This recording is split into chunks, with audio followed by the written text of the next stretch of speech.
Now the warmth continues yet again, and yes, we're talking about the weekend. Sensational Saturday. Yeah, that's right. We're talking about lots of sun out there, and it's going to be warm yet again. Again, lots of great things to check out here. The fall foliage, we've got fall festivals going on.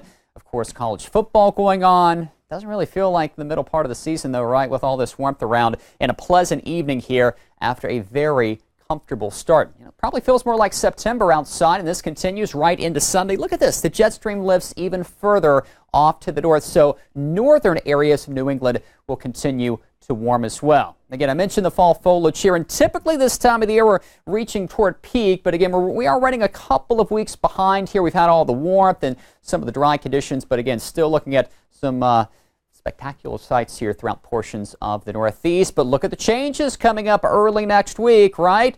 On cue, it's October. It's inevitable. It's going to happen at some point here. We're talking about stormy conditions kicking in, big dip in the jet stream, and that potential for some locally heavy rainfall. In fact, I want to show you what the case is here over the course of the next couple of days, and I've kind of fast-forwarded beyond Saturday. I've already talked about that. Sensational. Remember, it's going to be beautiful out there. Heading in towards Sunday, mild as well. That jet stream lifts to the north, but this is eventually coming up. It doesn't look like much at that point, but as it captures some moisture heading in toward early next week, we will start to see additional rain chances. In fact, by Monday, there's that curtain of gray closing in on the Kanawha Valley, east central portions of Ohio, but we're still dry and still mild further off to the east. But look at this. Big delays expected here Tuesday and Tuesday night. Localized flooding. We're talking about thunderstorms and torrential rain, along with some very gusty winds here coming up from the south and the east. So lots of changes coming up here, turning cooler in the east and warming up out west.